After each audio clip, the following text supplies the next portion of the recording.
Ya queda grabando. Bien. Y todo lo que pase queda grabado. Bueno. Bien. Antes que nada, bueno, no sé si estuvieron viendo algunas de las actividades. Simplemente contarles, las actividades están menos cargadas ahora para que no se les dificulte a ustedes el tema de llevar también las otras materias. Queda solamente para lo que es la unidad 2 un texto que es el de Ramallo, que sí quiero que lo vean. Ramallo es un texto que trabaja la educación.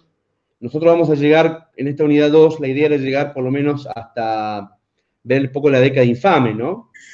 Pero conectándonos con la unidad 1, si estas clases hubieran sido presenciales, hubiéramos hecho por ahí un poco más de prácticas y más de, hasta debate, se podría decir, porque, por ejemplo, la reforma universitaria del 18, la reforma, digamos, de la Universidad de Córdoba, no la vamos a ver, ¿no? Si hay alguien que quiere material o quiera investigar sobre eso, se lo puedo hacer. No lo vamos a ver porque después lo vamos a retomar en la década del 60. Cuando veamos la educación en la unidad 3, vamos a ver algo de la reforma universitaria de Córdoba. Entonces, no lo vamos a hacer repetitivo.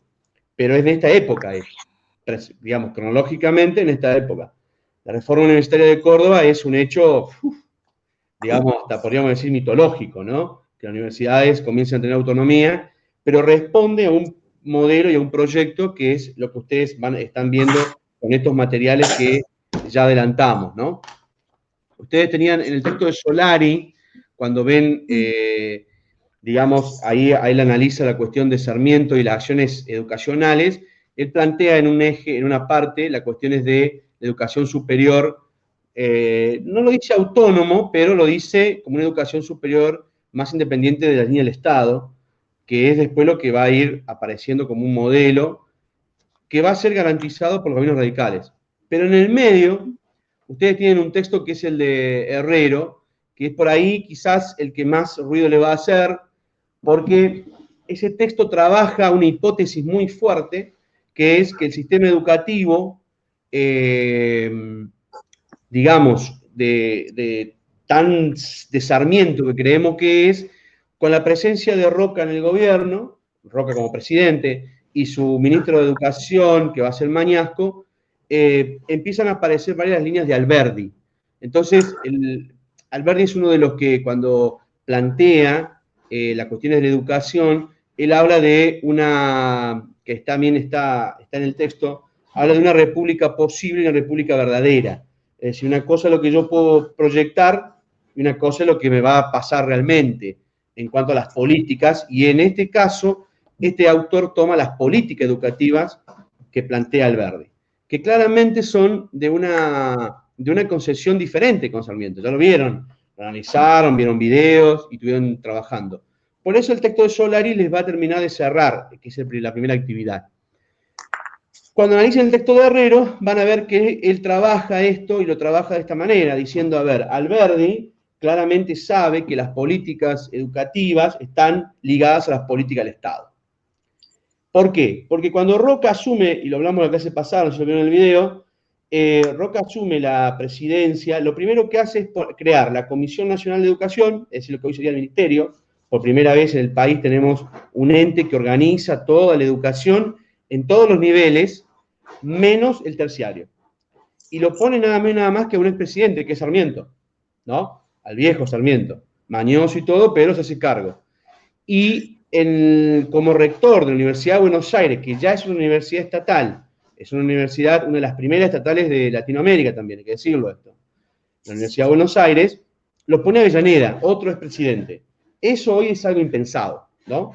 Tal cual. Es que un presidente ponga dos expresidentes en la cartera educativa es impensado. Pero ¿por qué responde en ese momento? ¿Qué les parece a ustedes? ¿Con qué tiene que ver? Tiene que ver con un modelo de Estado. Hay un modelo, una continuidad, una línea que consolida el Estado en 1880 y que después Roca lo va a seguir por casi 30 años más. Obviamente es un Estado oligárquico, un Estado liberal, conservador en alguna cuestión y en otra no tanto, pero principalmente divorciado de la Iglesia, claramente divorciado de la Iglesia. Más allá de que en algunas partes del territorio no va a poder mantener la cuestión laica del sistema educativo porque no llega a la escuela tan lejos, ¿no? Por eso el texto de Herrero es importante para que ustedes lo vean, y después van a ver que hay, si tienen dudas sobre el texto de Herrero, es sencillo, ustedes van a trabajar 3 páginas nada más, pero sí, yo les dejé ahí marcado 3 páginas. Si tienen dudas, lo vemos, pero bastante sencillo para ustedes, ya están acostumbrados a leer cuestiones académicas, así que no van a tener problema. Y después les dejé 2 videos. Uno es el Ley 1420, quizás lo han visto un montón de veces, yo lo dejo solamente para que repasen, porque por ahí es necesario verlo, al video, al trabajo hecho por Pablo Pineut, que es uno de los referentes del campo educativo en Argentina. Es más, es el presidente de la Comisión Nacional de la Historia de la Educación, más allá de que por ahí no lo consultan mucho. Y después les dejé un video que sí les va a hacer mucho ruido, que es el video sobre que trabaja la cuestión del positivismo, y es el video de la educación prohibida. Ese es un documental, si ustedes quieren verlo, está en internet completo. O si no lo consiguen, me piden, les paso el enlace. Se llama La Educación Prohibida, fue hecho en el 2011, entre 2010 y 2011, y yo solamente les dejé la cuestión del positivismo, porque ellos plantean, y es así, que la escuela se inserta dentro de un análisis a nivel mundial de el positivismo aplicado, no solamente en las cuestiones comerciales, en las cuestiones políticas, económicas, sino en la cuestión educativa, ¿no? Es la referencia, ¿no?, de Pink Floyd con el tema de Wolf, ¿no?, el muro, es claramente la representación del positivismo. O algunos libros como, por ejemplo, La máquina de educar, ¿no? Varios de saber Sarlo, o algunos textos que también trabajan eso, pero que yo a ustedes se los pongo en un video para que vean los puntos claves, y también les sirva a ustedes como reflexión, crítica, y si hubiéramos tenido clases presenciales, seguramente hubiéramos hecho un debate donde prendíamos fuego el aula, ¿no? Porque poder analizarlo desde el positivismo.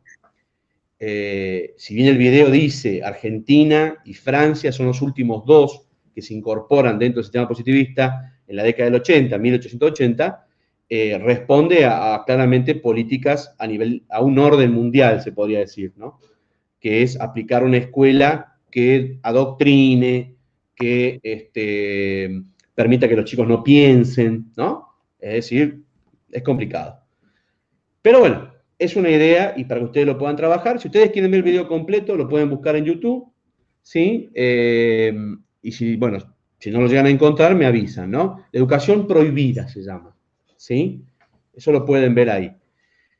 Con respecto a lo que sigue, y bueno, después les dejo una línea de tiempo para que se diviertan un poco, que es un orden cronológico específico de cómo se van implementando los sistemas educativos en el país, la cantidad de escuelas nacionales, provinciales, porque si bien Roca, cuando genera la ley 1420, la ley 1420 habla de un presupuesto, pero recuerden que la ley 1420 nuclea la escuela primaria, la escuela de adultos y las escuelas especiales, va a decir, ahí nacen las escuelas especiales, ¿no? Pero las otras ideas de escuela no están nucleadas. En este contexto, digo, otras escuelas, estamos hablando de las escuelas de campaña, las escuelas las específicas que se habían creado en el siglo XIX, la escuela de dibujo, la escuela de náutica, ¿no? Esas no estaban especificadas en la cuestión de la ley 1420, ¿sí? Entonces, hay como una construcción que viene de la mano de una serie de leyes que se van a ir, y reformas que se van a ir, digamos, actualizando en el comienzo del siglo XX. Todo en una etapa de, vuelvo a reiterar, un modelo de país con un modelo educativo que, según el autor que ustedes van a trabajar en el texto, ya se modificó. No es más el de Sarmiento, sino que es el de Alberdi, ¿sí? Aunque ustedes no quieran creer. De esas reformas, nosotros vamos a ver 2. Hay una que se menciona, que es la de Padrón, vamos a ver, serían 2 o 3. Pero la más clara es la ley Laínez, ¿sí? Del año 1905. Que ese es también les voy a dejar un video para que lo trabajen. La ley Laínez es, digamos, la que permite la expansión y dar cumplimiento a esta cuestión del derecho a la educación. porque si no parecía que en el momento que Roca separa a Buenos Aires del resto del país, formando lo que sería hoy la ciudad autónoma, ¿no? Es decir, la gran capital federal, la ley 1420 quedaba ahí, por los recursos, ¿no? Recuerden que la escuela ya es estatal, es garantizada por el Estado, ¿sí? No es una escuela privada.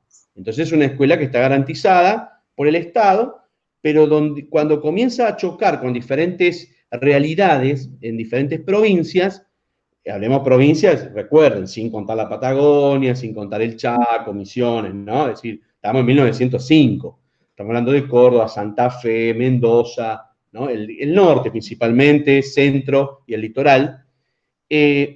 No hay una ley que sustente a un Estado haciéndose cargo de todo el sistema educativo. Entonces aparece la ley Laínez, que es la gran impulsora de este sistema educativo. Ahora, ¿qué pasa? Para que ustedes, y lo van a ver en el video, es como que ustedes se van a dar idea de, yo voy a ver si les puedo compartir un pequeño cuadro, porque esta plataforma teóricamente me deja compartir. Es como que aparecería, por decirlo de alguna manera, un formato, ¿sí? No sé si lo están viendo ahí, aparecería como un formato de dos tipos de colegios, de dos tipos de escuelas, ¿no? Esto igual después se los puedo hacer llegar también, pero para ustedes, que a ustedes les sirva como un material de consulta, que es un trabajo hecho a los 100 años de la ley Laínez, ¿no? La ley Laínez cumplió en el 2005 100 años. Este trabajo lo que especifica es que hay dos tipos de colegios enmarcados en lo que van a ser las escuelas a nivel, va a decir, provincial, es decir, ya a cargo del Estado, y las escuelas Laínez, a cargo del Estado nacional, ¿no? Entonces, cuando uno mira, ¿sí? Buenos Aires no es el gran referente, porque la mayoría de las escuelas son provinciales, pero si ustedes miran el resto del país, van a ver que en muchos lugares, como por ejemplo, les doy un lugar, Salta, que tiene 76 escuelas provinciales, tiene la creación de 211 escuelas Laínez. Es decir, el Estado Nacional hace un gran aporte al sistema educativo a nivel primario, ¿no? Es decir, bueno, por decirles Salta, también en San Juan se ve en San Luis, en Santa Fe, uno puede decir, bueno, tiene 930 provinciales, casi 300 Laínez, Santiago del Estero, en Tucumán, son superiores a las escuelas Laínez. Son escuelas nacionales que parten del presupuesto nacional. Entonces esto nos hace reflexionar, ¿pero cómo? En la ley 1420, ¿quién se hacía cargo de la escuela? ¿La provincia o nación? Con la pregunta, ¿no? Pregunta de examen, podríamos decirlo. En la ley 1420, que se hace cargo es el Estado. ¿Quién es el Estado en Córdoba? La provincia de Córdoba. ¿Sí? ¿Quién es el Estado en Buenos Aires? La provincia de Buenos Aires. Es decir, son escuelas netamente provinciales. Así nace en la ley 1420. Este fue un debate, digamos, hasta podríamos decirlo de doble interpretación, porque todo el mundo entendía de que la ley 1420, como era sostenida de nación, el que tenía que poner el dinero era nación. No, el que tiene que poner el dinero es el Estado. El Estado de Córdoba le cobra el impuesto a los cordobeses, entonces la escuela, ¿quién la paga? La paga el Estado de Córdoba. No la paga el Estado de Nación. ¿Cuándo la va a empezar a pagar el Estado de Nación? Con la creación de la ley Laínez. ¿Sí? Y así, con el paso del tiempo, varias de las escuelas se van a ir pasando del ámbito provincial al ámbito nacional. Para que ustedes lo vean, esto se va a consolidar en la década del peronismo, en 1945, 1946, y específicamente en el 49, cuando se hace la reforma de la Constitución, ¿sí? Donde el Estado Nacional asume el total de la escolaridad. Pero para ustedes les quede claro, cuando nace la ley 1420, el que paga la educación es la provincia, porque es el que responde a su gente, digamos, ¿no? Es decir, los cordobeses pagarán los impuestos para la escuela de Córdoba y así sucesivamente, ¿no? Los santiagueños y los tucumanos y todo el resto. En el resto del país, y acá vamos a Roca o a la Patagonia, las escuelas son netamente nacionales. ¿Por qué? Porque estos son territorios nacionales, dependiendo de quién, del Estado Nacional. ¿Sí? Por eso no encontramos escuelas, digamos, de creación provincial en la Patagonia. netamente todas las escuelas o son de orden religioso o son de orden nacional. Por eso Roca tiene uno de los primeros colegios nacionales de la Patagonia, que sería el uno hoy, ¿sí? En el traspaso del tiempo. Es uno de los primeros colegios normal, ¿sí? Que después ustedes lo van a encontrar ahí en el material de Herrero, la famosa creación de escuelas normales para formar maestros. Sería el magisterio, el nacimiento del magisterio, ¿sí? Es decir, en la Patagonia y en todos los territorios nacionales son toda de nación porque dependen de nación. Pero en las provincias son provinciales.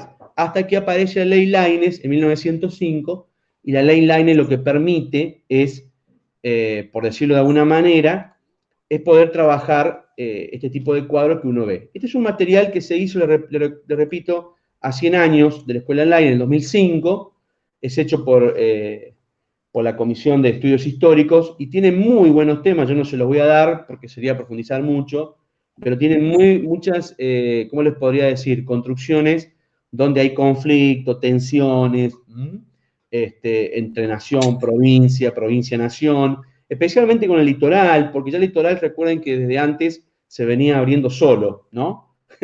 Por decirlo de alguna manera. Entonces, claramente, el litoral, con Entre Ríos a la cabeza, Santa Fe, Córdoba también, son los que más pujan con respecto al sistema educativo. Fíjense que hoy a la mañana salió una publicación con esto de que el ministro de Educación todavía no termina de decidir.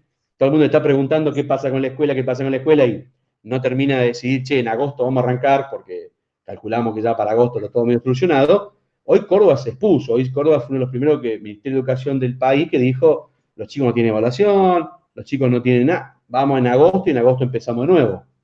Pero es una de las provincias que lo ha dicho, ¿no? En estas cuestiones de las autonomías de los Ministerios de Educación provinciales. Volvemos al contexto de trabajo. Esa va a ser una de las actividades que van a ver reflejadas con la gran cantidad de reformas del comienzo del siglo XX. La otra, que es muy importante, es la reforma que se conoció. Hay una reforma que no la vamos a alcanzar a trabajar, ahí el material creo que la menciona, que es la reforma Avellaneda. Avellaneda era el rector de la Universidad de Buenos Aires y hace una reforma importante, porque hasta entonces no estaba todavía, digamos, definido qué es la absorción del Colegio Nacional de Buenos Aires. ¿Sí? Va a tomar el Colegio Nacional de Buenos Aires, va a copiar el modelo de los Estados Unidos y pasa a ser la gran preparatoria para la Universidad de Buenos Aires. ¿Sí? Y uno diría, pero esto ya venía pasando antes. Sí, pero no estaba explícito, porque ahora el rector de la Universidad de Buenos Aires es el director del Colegio Nacional. Y no solamente eso, sino que también incorpora al Colegio Carlos Pellegrini, que se había fundado en 1890 como una escuela de comercio, que también pasa a ser ahora digamos, bajo la supervisión de la Universidad de Buenos Aires. Es decir, estos dos colegios forman estudiantes para la universidad, bien definido. La ley Saavedra Lamas, que es la otra que van a ver, es la famosa ley que transforma la escuela secundaria y le da, como le podríamos decir, un tipo de identidad. Las escuelas secundarias comienzan a tener identidad con la incorporación de lo que ellos llamaban, en la palabra francesa bachelier, los bachilleratos. ¿Sí? Es decir, resuelto por un modelo de Estado, en el Congreso Pedagógico esto no salió, porque en realidad no tocaron el tema de la educación secundaria específicamente, pero por un modelo de Estado se resuelve y que después va a ser acompañado por los gobiernos radicales, porque la ley Saavedra Lamas es herencia del Estado oligárquico conservador, pero se aplica en el gobierno radical, es la que le da identidad al colegio secundario con una finalidad. Para ese entonces ya hay por lo menos 5 tipos de escuelas secundarias. Los normales, para la creación de maestros y maestras, los colegios nacionales en diferentes puntos del país, no solamente en Buenos Aires, diferentes puntos del país tampoco mucho, Córdoba, Entre Ríos, ¿sí? Es decir, siempre recuerden del país de esa época. Las escuelas comerciales, que nacen exclusivamente para la cuestión comercial, y las escuelas de campaña, ¿no?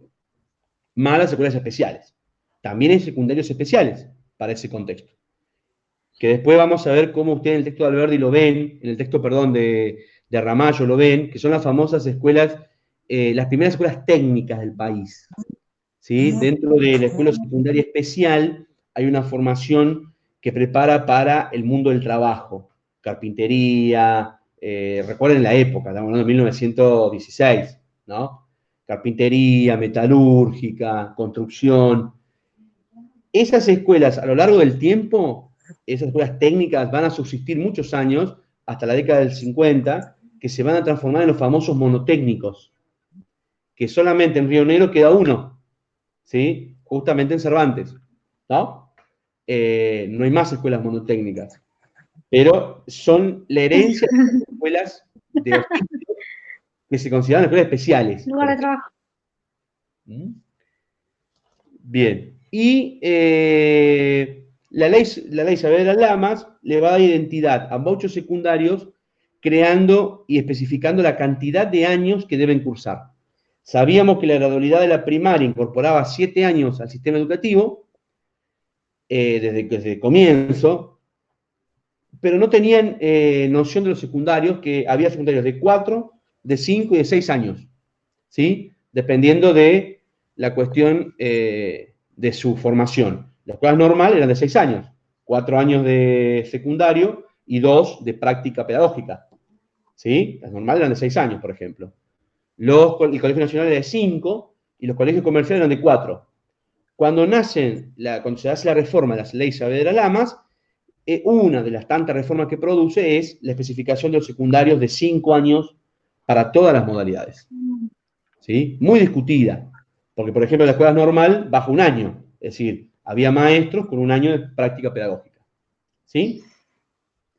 Pero es como que estabiliza de alguna manera y reorienta la función del secundario. Entonces los secundarios comienzan a tener funciones específicas para la continuidad del estudio y específicas para la formación laboral.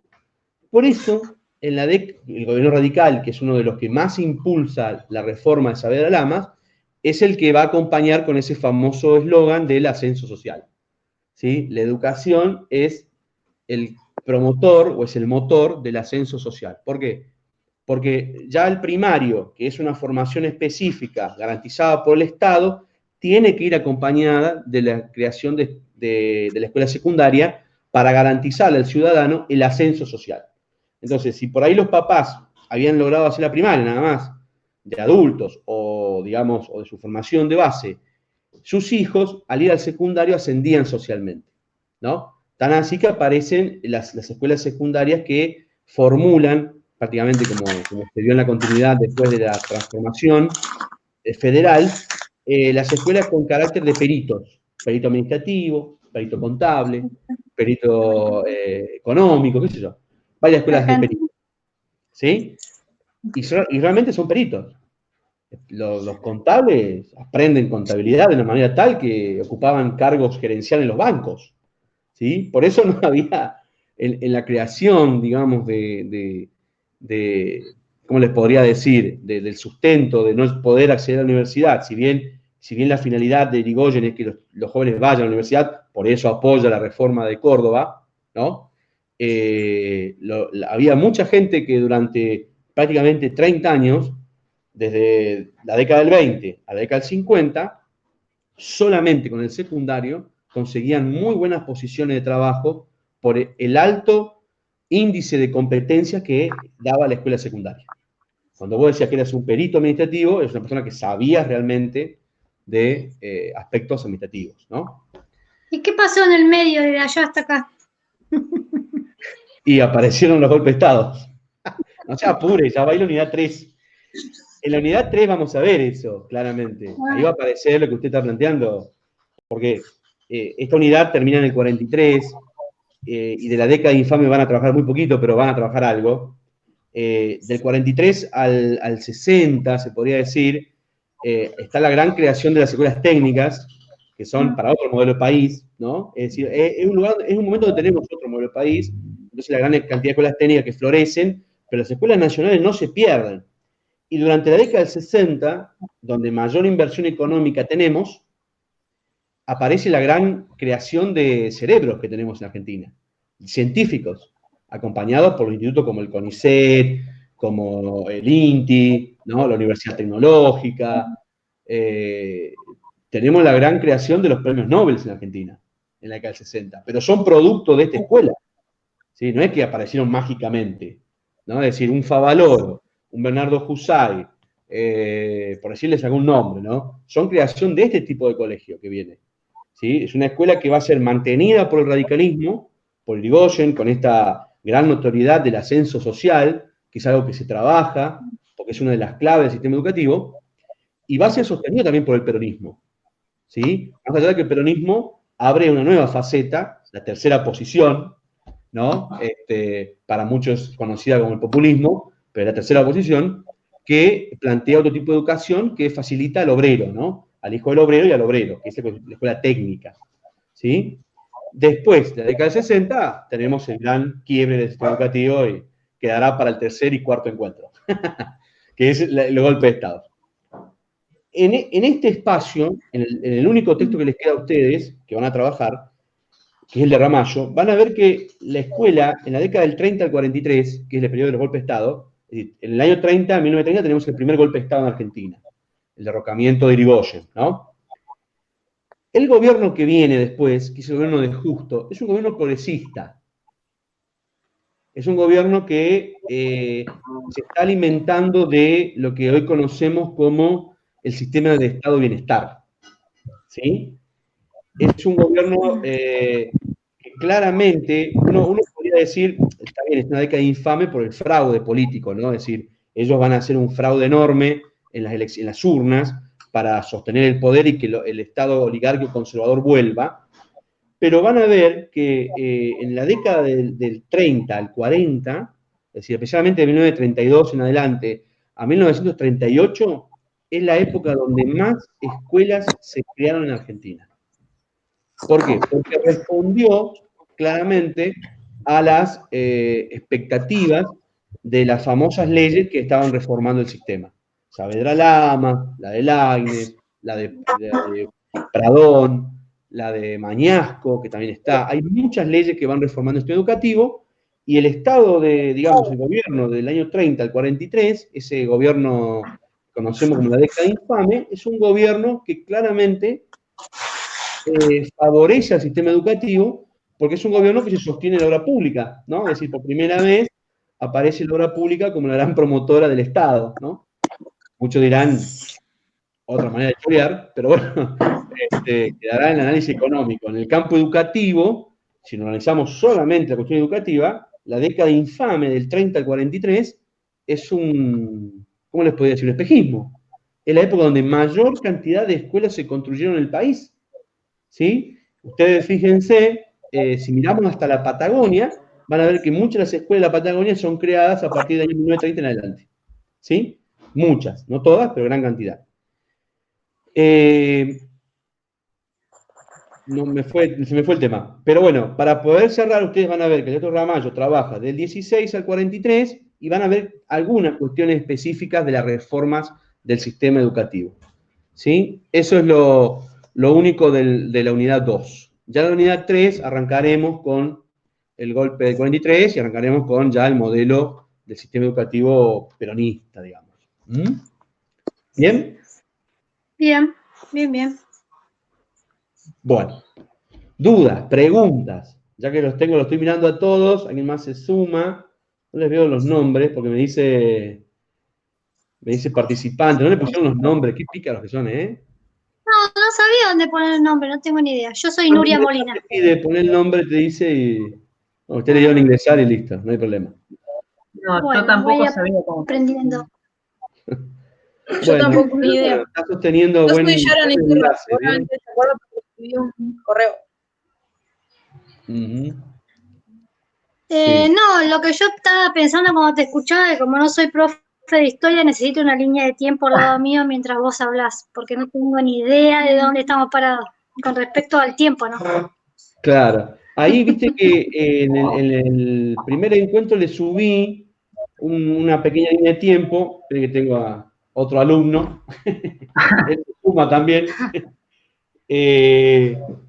le subí una línea de tiempo para que vayan viendo cómo se va reaccionando, pero está bien, tienen razón. Por ahí les puedo agregar una en la cuestión política, para ver quiénes son los que son presidentes. Porque recuerden que eso lo vimos en el primer encuentro. Todas las políticas educativas están atadas a las políticas de Estado. ¿Sí? Desde el inicio se podría decir. Están atadas a las políticas de Estado. Es decir, claramente, y va a ser así creo que hasta el día de hoy, ¿no? Es decir, por eso también nos ha costado tanto, porque primero, las políticas educativas sostienen un modelo. Entonces, donde hubo un modelo, las políticas educativas ¿cómo les puedo decir? Se mantuvieron, ¿no? Uno es muy crítico y claramente es un gobierno oligárquico, conservador, que responde, digamos, a la aristocracia del momento, ¿no? El gobierno de Roca, pero es un gobierno que cuando llega, tras haber consolidado los gobiernos de Mitre, Sarmiento y Avellaneda, mantiene un modelo de Estado, ¿no? Por eso le dejé el video de la educación prohibida, para que ustedes vean la otra parte, ¿no? El positivismo. Pero, como soy un convencido de que en realidad la escuela de Sarmiento se cae a partir del gobierno de Roca, Roca es un tipo muy, algo le decían el viejo zorro, es muy vivo, es una persona muy, digamos, muy pensante y modifica el sistema educativo en base a la recreación de algunos puntos que le rinden cuenta a lo que él tiene pensado como modelo de Estado. Entonces, como el modelo de Estado es un modelo de Estado de un país netamente agropecuario, es agroexportador, ¿qué es lo que él consigue? Es decir, de 1880 a 1905, la Argentina es el granero del mundo. Son los países que mayor... El sistema educativo rinde cuestiones a eso. Por eso es la explicación lógica de por qué un Estado oligárquico, un Estado liberal, fija un modelo educativo estatal.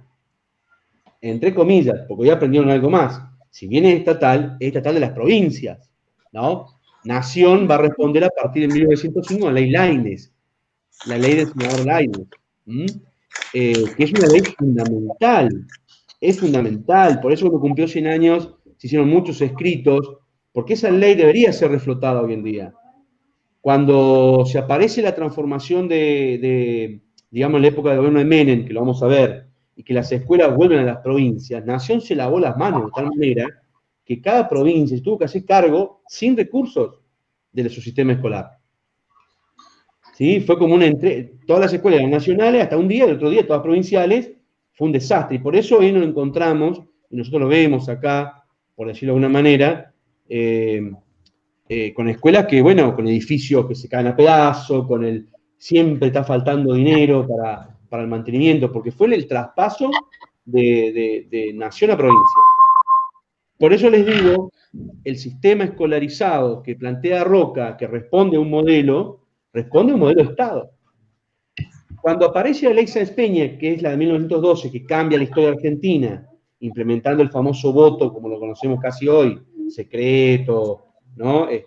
Obligatorio, con el padrón electoral y todo eso, universal, entre comillas, porque las mujeres no pueden votar, pobre, pero, digamos, estaba explícito que votaran las mujeres también. Lo que pasa es que no había padrón, no estaban en el padrón, no tenían documento. El único sistema de creación del documento era el servicio militar. Entonces no están empadronadas. Gran pretexto, ¿no? Que toma la oligarquía para dejarlas afuera por un tiempo nomás. Después van a empezar a votar algunas mujeres a partir de la década del 20. ¿Qué pasa? El sistema educativo que viene, digamos, cambia la política nacional, cambia el gobierno, cambia el Estado. El sistema educativo hace como una continuación por la gran cantidad de reformas que le favorecen al sistema educativo. La ley Lainez, la ley Saavedra Lamas, la ley Pradón, la ley, la reforma de Córdoba, es decir, son todas leyes y reformas que van respondiendo a un modelo de Estado. Entonces los gobiernos radicales, que es un gobierno que, dentro de todo, cuando uno lo analiza en el campo educativo, siempre haremos el campo educativo, después podemos discrepar con las políticas, Estado, social, económica, pero digamos, en el campo educativo, respeta y mantiene lo que venía haciendo. Entonces, vemos una continuidad en el sistema educativo. Por eso, para la década del 30, nosotros tenemos la gran creación de muchas personas, de muchos científicos. Es decir, no tuvimos que ir a buscar maestros y maestras afuera, como fue en el comienzo. que traemos maestras de Estados Unidos, que traemos maestras francesas, que traemos maestras de Uruguay. Es decir, eso fue en el comienzo, pero para la década de 1920, 1930, tenemos nuestra propia formación de magisterio. Entonces no da miedo abrir una escuela. Hay que hacer una escuela porque tengo niños en, no sé, Tucumán. ¿Cuál es el problema? Si hay formación de maestros propia, ¿no? Sí, pueden rendir política educativa también, sí, estoy mirando el chat. Sí, están relacionadas, la verdad que hay una gran relación entre ambas. Sí, se va manteniendo, y aún en la década infame se sigue manteniendo el modelo económico. El gobierno de Justo, que digamos, es década infame porque destruye cuestión de comicios, ¿no? Ganan con fraude, se choreaban las elecciones, acá en todo el país, Buenos Aires a nivel nacional. Pero ¿qué pasa? El sistema educativo lo mantienen. Entonces tenemos continuidades de un modelo de Estado, de un modelo educativo, ¿no? Con el peronismo va a haber un cambio, pero va a haber un cambio que también mantiene el modelo. E inclusive es más inclusivo, se podría decir, ¿no? Las políticas del peronismo, a partir inclusive del 45 en adelante, y más cuando llegamos al 49, son claramente de una inclusión mayor, hasta a donde no habían llegado las otras reformas y el modelo educativo que veníamos teniendo, el modelo peronista lo supera y alcanza y abraza a todo el mundo. Porque si bien las universidades eran del Estado, seguían siendo elitistas. Seguían siendo elitistas, claramente. Que eso en realidad, eso me hubiera gustado estar en la clase charlándolo a esto, porque a ustedes les puede permitir analizar de que hoy siguen siendo elitistas. La universidad es pública, ingresan 500 personas a estudiar y se reciben 2. Entonces, ¿qué pasa en el medio? Son carreras caras, largas, son carreras, qué sé yo, por ejemplo, medicina, es una carrera carísima, que lleva 5 o 7 años de estudios. Entonces, ¿quién llega realmente a recibirse como médico? Es complejo, ¿eh? Hay alguien que dice que está luchando en internet. Sí, es complicado. Igual va a quedar grabado esto y después se sube a la plataforma. Le aviso a todos para que lo sepan. Bien, lo que ustedes ven en la unidad 2 termina en el 43, que inicia con un golpe de Estado y termina en un golpe de Estado, la década infame. Ya del 43 en adelante tenemos la unidad 3, tenemos otro sistema educativo que se va, en el análisis de la historia de educación, se va a incrementar, ¿no? Se va a seguir peleando con la cuestión religiosa, se va a seguir peleando con la cuestión de presupuestos, de quién se hace cargo de qué. Cuando aparece la incorporación de las escuelas de la Patagonia, eso va a llevar a una discusión enorme. Hay un texto que trabaja, la Patagonia, digamos, o digamos el resto del país se transforman en provincias después del 55, es decir, del 56, 58, y los sistemas escolares se tienen que hacer cargo, ¿no? Es decir, las escuelas también pasan a ser de las provincias y nunca habían sido la provincia, habían sido estatales. Entonces hay una gran conversión, digamos, también de la educación. Todo eso lo vamos a la unidad 3. Década 60, la década más gloriosa del sistema educativo, por decir una manera, la época donde más presupuesto hay, la época de los formadores de las grandes mentes, y después la década 70, la década atroz, donde el sistema educativo muere, ¿no? hay un texto que trabaja, ¿no? El sistema educativo ha muerto. La década del 70 es claramente la época que retrocede. La década del 80 le ayuda y la década del 90 ni les cuento. ¿Sí? Pero no los vamos a meter todavía en la unidad 3. La unidad 2 llega hasta ahí. ¿Qué les puede hacer ruido? Yo estoy pensando en ustedes cuando lean y cuando vean los videos. ¿Qué les puede hacer ruido? Cualquier duda me mandan un mensaje y lo ven. Yo leí el texto de Ramallo, empecé a leer toda la bibliografía de la segunda unidad, y por ahí me hizo ruido esta parte, ¿no? De volver en la década del 30 a la matriz tradicional. Sí. Este tema de el antipositivismo y el resurgimiento del pensamiento católico. Bien. Porque hay en la década de 1930, decís vos, claramente. En la década de 1930, recuerden de que quien asume el protagonismo en el gobierno es primero un gobierno progresista, sea que es positivista, ¿no? Por definición. Pero más que eso, son gobiernos militares. Justo era un militar. Y se transforma en el primer presidente, digamos, elegido democráticamente, entre comillas, porque terribles fraudes se metieron, pero elegido democráticamente, siendo de un militar a un civil, y lleva sus ideas impresas. Entonces se empiezan a transformar algunas cuestiones donde vuelve el arraigo a la cuestión religiosa, a la cuestión de la instrucción. ¿Saben qué nace en la década del 30? La educación física. La educación física como una práctica realmente fuerte. Es decir, fuerte en un sentido. En la escuela primaria tenían casi 5 horas semanales. ¿Sí? Hoy si vos lo mirás, educación física, los pibes tienen 2 horas por semana y cuando van. En esa época llegaban a la escuela, entraban a las 8 de la mañana, ponele, y hacían educación física de las 8 hasta las 8 y media, hacían saltar, hacían correr todos los días. Está muy relacionada con la cuestión militar. Si uno lo va mirando, hasta en algunas escuelas viejas, estaban todavía los no sé, aparatos para colgarse, ¿no? De la soga, qué sé yo. Hay una gran presencia en la década del 30 de una instrucción militar. Ramallo eso lo trabaja y lo va a decir, hay un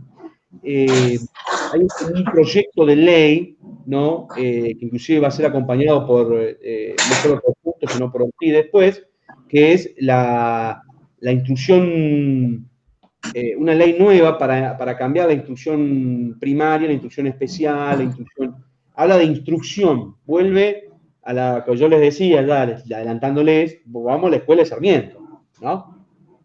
Tan así, perdón, a la escuela de Alberdi, tan así que el dicho es, Sarmiento te educaba, Alberdi te instruía, ¿no? Entonces, cuando vos vas hoy en día a una escuela como la que tenemos hoy, los chicos son educados en la casa y son instruidos ¿en dónde? En la escuela. Bueno. Pobres los padres que están con todos los pibes en la casa que no sé cómo deben hacer. Bueno, ahí Núñez nos puede contar seguramente cómo hace, pero es terrible. Después nos van a entender a nosotros. No va a tener problemas con una buena educadora. Pero, sí, en la década del 30, en la década infame, porque estamos hablando de, inclusive, para que ustedes lo vean, el contexto es el estado de bienestar. Se destruyó el país, se destruyó el mundo, ¿sí? Recuerden, cayó Wall Street. No fue el coronavirus, fue Wall Street. Ahora el coronavirus. El estado de bienestar es tan presente y es tan fuerte que la educación pasa a ser en un ámbito donde acapara un montón de cosas, como por ejemplo la implementación de los comedores escolares, en la década del 30. ¿Sí? En la época de los gobiernos radicales de Irigoyen, se instalan 3 cosas en la escuela que se mantienen hasta el día de hoy. El desayuno y la merienda, instala Irigoyen, el uso del guardapolvo, ¿sí? Y el uso de las bibliotecas en las escuelas, porque antes no había bibliotecas en las escuelas. Las bibliotecas estaban en la ciudad. Era una biblioteca como la de Mariano Moreno, ¿sí? Algunas bibliotecas nacionales eran bancadas por la nación, ¿sí? Cuando empezamos a tener una biblioteca en el colegio, es en el gobierno radical. Para que los chicos no vayan a la biblioteca del barrio, del pueblo, sino tengan su biblioteca ¿dónde? En la escuela. Pero eso significa plata, ¿entienden? Eso es plata. Poner una biblioteca en la escuela, darle la leche, darle los guardapolvos, porque primero los guardapolvos se los da el Estado. ¿Sí? Los guardapolvos se los da el Estado. Bueno, hasta el día de hoy, hasta hace unos años atrás, en las escuelas que usaban guardapolvo, el Estado proveía guardapolvos para los niños que no tenían recursos. Es decir, son de la política del gobierno Irigoyen. Y en la política del 30 aparecen los comedores escolares. ¿Sí? ¿Por qué? Porque los niños terminaban la clase a las 12 y iban a la casa y no había que comer. Entonces comían en la escuela. ¿Sí? Les daban de comer en la escuela. Claramente. Por eso te digo, y hay en esas reformas que plantea Ramallo, hay un retroceso en algunas cuestiones. Recuerden que la cuestión, especialmente con la iglesia, otra vez vino el alumno, en la cuestión con la iglesia, hay una discusión permanente. Ustedes recuerden que desde 1880 no se terminó de debatir eso. Si bien Roca impuso la escuela laica, todo eso, nunca se dio por terminado. eso va a seguir manteniéndose hasta el día de hoy.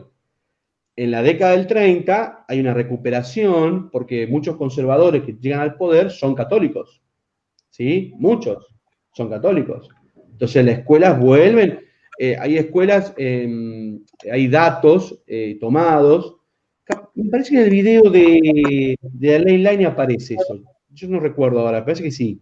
Hay escuelas donde al ingresar se rezaba, ¿sí? Es decir, escuelas laicas, ¿no? Escuelas del Estado laico llegaban y los chicos tenían que rezar antes de tener la clase, ¿no? Hay una recuperación que tiene que ver con eso. Por eso Ramallo trabaja otras cosas. Para mí, yo les dejé ese texto porque es un texto que inclusive resume muchas de las cuestiones, tratando de darles algún tipo de un material que les sirva a ustedes, que no sea de una lectura tan complicada, y que aporte varias cosas, porque hay muchas cosas, no vamos a ver todas, ya siempre les dije. Él lo llama, vieron que ustedes ven el título, digamos, el trabajo de él se llama La etapa histórica de educación argentina, él lo llama la séptima etapa, la escuela nueva, dice, ¿no? Porque es la escuela de la construcción desde los gobiernos radicales en adelante. Es una escuela nueva, y sí, es una escuela nueva. Una escuela donde aparece el guardapolvo, mirá si no va a ser nuevo. ¿Sí? En la escuela, la creación del guardapolvo, y Ramallo lo trabaja eso, es el rol del ciudadano, ¿no? Es decir, el gobierno de Irigoyen interpreta de que los niños ocupan un rol en la sociedad. Fíjense qué importante, ¿no? ¿Cuál es el rol de un niño en la sociedad? Estudiar. Entonces están identificados como tales, y el guardapolvo lo que hace es respaldar lo que profesaba la ley 1420, la igualdad.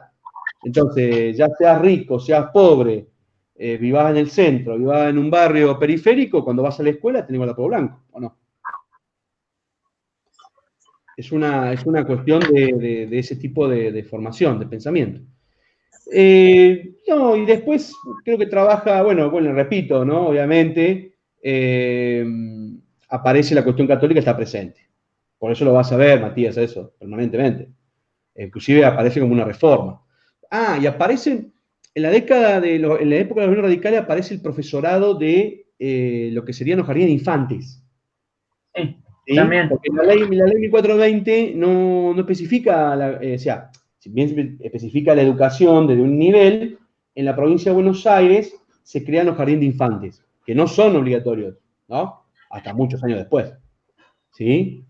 Y aparece el primer profesorado sería de maestras jardineras, se llamaban, justamente, jardín de infante, maestras jardineras, reconocido así por muchos años, ¿no? Y después trabaja, después trabaja todo lo que tiene que ver con alguna reforma de la escuela primaria, ¿sí? Aparece la primera, recuerden que en la década del 30 aparecen los primeros sindicatos de maestros, ¿sí? Inclusive, por ejemplo, el de Río Negro tiene fecha de década del 30, no es la UNTRE que conocemos hoy, es otro tipo, pero los primeros sindicatos de maestros arrancan. Y hay una gran nivelación porque aparece la universidad, crea las cátedras para profesor y profesoras, van separados. Tiene que ver con el modelo alberdiano, de que en eso estaba de acuerdo con Sarmiento. Ellos creían de que para la escuela primaria tienen que ser todo maestras, digan maestros, ¿y sí? Y bueno, ahí está, ¿ven? Perdimos. Ahí ganó el feminismo. En la época radical ganó el feminismo. Obviamente, ustedes me preguntan, estamos hablando de 1900, recuerden la fecha, 1918, 1920, ¿sí? No es el contexto del 2020, el 2018, hace 100 años atrás, pero vuelvo a reiterar, es perverso. Yo tengo la copia, por ejemplo, del contrato que le hacían a las maestras, era terrible, tenía que ser soltera, no se podía ver acompañada de hombres, salvo que sea el padre, tenía que tener todo cubierto, las piernas, por ejemplo, o sea, uno lo ve eso y dice que es una locura. Bueno, pero era el contrato, que hacían, y si no lo cumplía, chao, afuera, porque había maestras. Y en la carrera de profesores se separa. En la Universidad de Buenos Aires, por ejemplo, que es una de las que lo hace, la de Córdoba también, hay una carrera para profesores y profesoras. En la Concepción hay muchos profesores hombres en las escuelas secundarias. ¿Sí? Recién para la década de Eva Perón en el poder, en la década del peronismo, aparece una gran cantidad de profesoras en las escuelas. Pero hasta antes, ojo, y van a ver ustedes de que muchos de los profesores que van a llegar son especialistas del campo, ¿sí? Que nosotros lo vivimos acá hasta la década del 80, más o menos, y no sé si todavía lo tenemos. Es decir, el que daba contabilidad no era un profesor de contabilidad, era un contador. Pero, a ver, ¿cómo les puedo decir? En una concepción de un sistema educativo, eso es lógico. O sea, ¿quién te va a enseñar contabilidad? Si no tenés creada la carrera del profesorado de contabilidad, ¿quién te va a enseñar contabilidad? ¿Un contador? ¿O no? ¿Quién va a enseñar administración de empresas? Y un administrador de empresas. ¿Sí o no? En las materias matemática, lengua, biología, historia, todo eso, hay una formación. Historia es terrible. Porque historia es, les puedo decir, va a ir cambiando su... Siempre matemática y lengua fueron las dos bases, ¿no? Y en Argentina, las naturales tienen una gran implementación. Nuestro país es un país naturista, se podría decir, ¿no? Tiene mucha relación con las cuestiones naturales. Pero la historia, la enseñanza de la historia, tiene roles muy importantes. En la década del 80, en 1900, 1916, dependiendo quién la maneja y para qué la maneja. ¿Sí? Recuerden que la historia es positivista también por muchos años, la historia de Mitre, hasta que llega Rojas, la historia de Rojas, y después aparecerá la historia revisionista de los Romero, ¿no? Pero es muy, muy complicado enseñar historia. Tan así de que, bueno, en la década del 60 y 70, los primeros perseguidos no son profes de matemáticas, son profes de historia. ¿Sí? O de ciudadanía, en este caso, o filosofía de sociales, se podría decir. Humanistas. ¿Bien? Por eso, y después no tengan miedo, el Teatro Ramallo es bien, una lectura muy fácil, bien dividida por cuestiones claves, ¿no? En la década del 30, recuerden que la década del 30 es una década de hambre, miseria, pobreza, entonces el sistema educativo también ocupa ese rol, ¿no? Pero paradójicamente, la época donde más escuelas se construyeron en Argentina, ¿eh? Hasta el día de hoy. Vamos a ver después del coronavirus qué pasa. No hay, digamos, elementos. Bien, ¿qué más? ¿A qué más le pueden tener miedo? El video de Lainez es re sencillo, muy parecido al de la ley 1420, explica punto por punto las reformas. Y sobre Saavedra Lamas les voy a dejar un texto muy cortito, porque el Saavedra Lamas es una reforma complicada. Tienen el nombre de quienes lo impulsaron, ¿sí? Los senadores. Los senadores que representaban las provincias. Por eso están metiendo leyes porque quieren que el Estado se haga cargo. ¿Sí? Quieren que el Estado comience a tomar el rol que marca la Constitución, ¿no? Que es garantizarle el sistema educativo. ¿Bien? No sé. ¿Alguna otra consulta? No. Por acá no. Ya los aburrí. Demasiado. Para mí mucha historia. Para mi gusto. Justamente. No, voy a ver, pensando en lo que vos me dijiste, por ahí les acerco una línea de tiempo para que ustedes vean la cuestión política, ¿no? Está muy buena tu observación. Así, porque responde. El sistema educativo va a responder a los diferentes actores. ¿Sí? El sistema político responde a diferentes actores. Después nos quedan un montón de perlas que podrían haber sido muy buenas trabajar en clase, en la virtualidad difícil. Por ejemplo, cuando llega el primer socialista, Palacios, cuando él llega por el partido de La Boca, y en La Boca no hay escuelas. ¿En qué barrio, no? En La Boca no hay escuelas.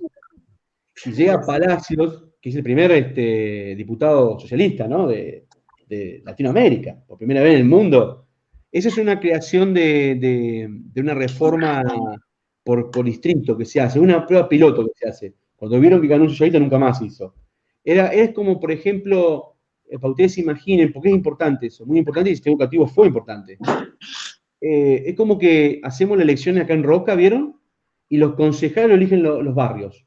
Es decir, el concejal de Barrio Nuevo lo elige la gente de Barrio Nuevo, el concejal de... No, ustedes se ríen. El concejal del centro lo elige el centro, el concejal de, no sé, díganme otro barrio, Malvina, lo elige la gente de Malvina. Entonces los concejales representarían ¿a quiénes? ¿A los barrios o no? Barrio. Bueno, pero no hace mucho eso, en la época de Verani pasó eso acá en Roca. Ah, mirá. Pero ¿quién ganó? Ganaron el centro, seguro, porque... Los concejales que estuvieron en el barrio. Bueno, justamente los radicales son los que llevan una elección por distrito y gana Palacios, que gana por la Boca, Barrio La Boca, y termina implementando muchas escuelas. ¿Sí? El tipo fue a pelearse con todo el mundo. Yo imagino, un solo socialista en la Cámara, ¿viste? Lo deben haber pisoteado, pobre Palacio. Pero bueno, consiguieron llevar las escuelas al barrio. Un barrio que era de trabajadores nada más, ¿sí? No, la gente muy pobre tenía que emigrar mucho. Recuerden que las escuelas primarias no eran muchas. Hoy la escuela primaria es por distrito, entonces te queda 10 cuadras de tu casa, ¿no? Debería ser así. En aquella época no, quedaban lejos. Bien. De mi parte, seguramente el tercer encuentro también va a ser virtual. No creo que el 10 de mayo el sistema educativo vuelva. No sé si recibieron un mail. ¿Cómo? Todos los encuentros van a terminar siendo virtuales porque estamos bastante mal en la provincia. Me parece que sí, la provincia de Río Negro no ha sido ejemplo, ¿no? Hola, ¿qué tal? No aprendemos la historia.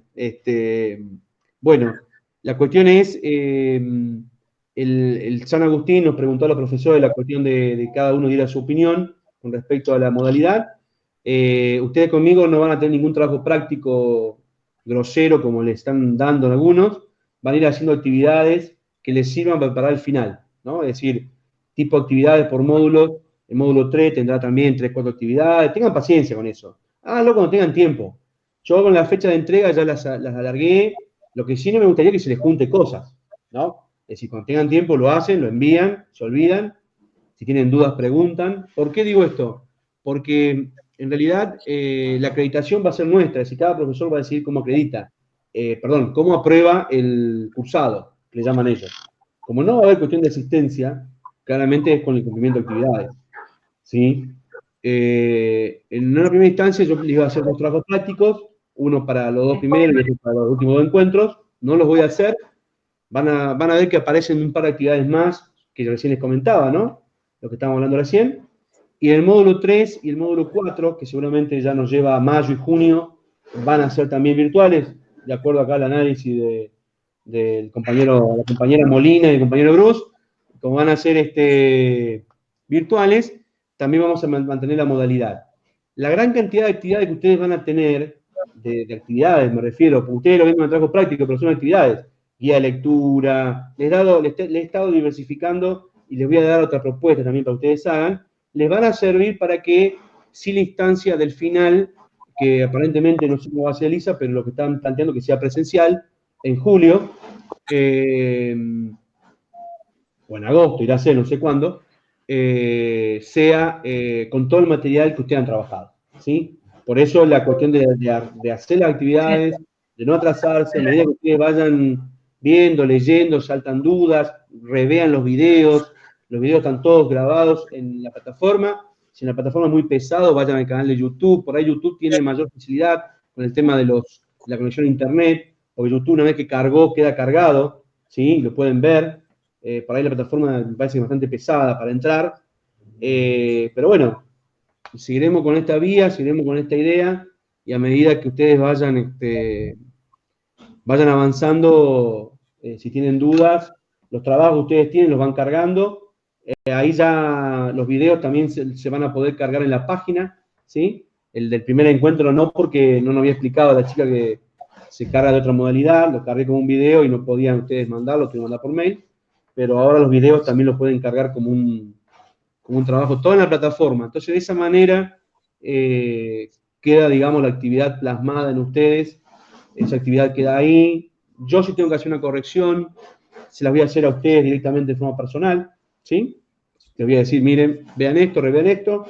Como la idea de que ustedes puedan participar y como ustedes puedan, digamos, opinar no tengan miedo, ¿sí? O sea, ustedes me digan, no, mirá, la verdad que esto de la ley line es un desastre, no hay ningún problema, si tienen cómo fundamentarlo, por mí es aceptado, ¿sí? Claramente, porque no es una cuestión única. Yo les estoy proponiendo a ustedes una serie de temas para que ustedes puedan también analizar lo que es la historia de la educación, ¿no? Cuando vean que lleguemos a la cuarta unidad, van a ver que todo este recorrido fue pactado por algo, porque ahí es donde vamos a empezar a responder qué pasó en la década del 90 o qué pasa en el comienzo del siglo XXI con el sistema educativo. ¿Está? Por eso, siéntanse en la libertad de opinar, de expresarse, de decir, mire, la verdad que este texto es una macana, entonces yo les voy a poder decir por qué se los di, ¿no? O los videos, quizás haya videos, recién me decía alguien, bueno, lo vi en el chat, que por ahí hay cosas que comparten con que comparten otras materias, y es muy probable porque tienen política educativa está basada también en, digamos, en la historia de educación, van a ver varias de las políticas educativas, ¿no? Toca un poco de la historia. No sé si en todos los profesorados lo vieron a eso. Sí, Creo que sí. Yo en la formación, yo la vi, en la formación de la licenciatura, se llama Política y Legislación Educativa, y se encarga de analizar las leyes. Es decir, el concepto de la ley. Política educativa y de legislación. Claro, ella analiza las leyes. Es decir, ¿para qué? O sea, no debería revisar la historia, porque la historia la van a ver en otro espacio, que es claramente historia, de historia de educación. Pero las leyes, y pues nosotros no vamos a analizar las leyes, yo no lo agarré con ustedes y vamos a analizar qué decía el artículo 5 de la 1420, por qué hacía noción de los chicos que andaban a caballo. ¿Por qué estaba prohibido ir a caballo en la escuela? Claro. ¿No? Entonces, bueno, listo. Claramente van a tener para divertirse con las políticas educativas. Bien, les repito entonces, no se atrasen lo posible, y que lo va completando mejor, ya se va sacando un tema. Y yo ahí las fechas son abiertas, es decir, ponemos fecha porque el sistema lo pide nada más. Pero estaría bueno que cuando lleguemos a la unidad 3 tengan mediante todo resuelto. En la unidad 3 también va a haber trabajos que parecen son más interesantes, porque seguramente ahí se van a meter y se van a querer pelear con el tema de las políticas peronistas, que son muy, muy interesantes en el sistema educativo, con sus críticas, ¿no? Pero la idea es llegar a la unidad 4 también con todo este camino allanado, ¿no? No lleguen a la unidad 4 debiendo actividad del trabajo 1 porque, digamos, pueden hacerlo, pero digo, la idea es que yo les dé el visto bueno para ir al final en medida de que tengan todas las actividades resueltas, ¿ok? ¿Sí? De acá hasta julio tienen un camino importante por recorrer, así que vayan tomando ese tiempo cuando puedan. Cualquier duda, cualquier consulta lo vamos sacando. ¿Bien? No sé si alguien más tiene alguna consulta, si no ya los libero. No. Está bueno este sistema de trabajo por lectura, porque después te sirve para el final. Y es la idea. Yo les dije, no se asusten, que el módulo 4 tiene muchos libros, muchos textos. No es que van a ver todos los textos, es que varios de los textos les va a servir a ustedes para armar el final, ¿sí? Es decir, y habiendo hecho estas actividades, te podría decir que tienen casi el 50% del final ya aprobado. Porque ustedes, si quieren explayar en un tema específico, agarran la actividad resuelta y ya tienen, digamos, el material del estudio, ¿no? Entonces, en el módulo 4 van a ver que hay muchos textos, pero no es que vamos a ver todos, sino que muchos de ellos les van a servir a ustedes para afianzar un final y se liberen enseguida de este espacio, ¿no? Cosa que el segundo cuatrimestre se dediquen a lo que les queda, ¿no? No sé si están en tercer año, cuarto ustedes, tercero, ¿no? ¿Están? La mayoría. Tercero, cuarto, bueno, por eso. Entonces les va a quedar el camino allanado. ¿Bien? Si no hay más dudas, llegamos hasta acá, yo me despido. Cualquier consulta, me envían un mail. Yo no generé un grupo de WhatsApp porque el mail lo veo siempre, me llega y automáticamente respondo. Y si no es ahí en el momento, entonces nos mantenemos con esa comunicación. Y repito, cualquier consulta, preguntan y trato de responder en la mayor brevedad posible. ¿Ok? Genial. Nos vemos, nos estaremos encontrando entonces dentro de 15 días. Buenísimo. Bien. que disfruten el fin de semana y que, bueno, que sea provechosa la lectura. Nos vemos. Chao.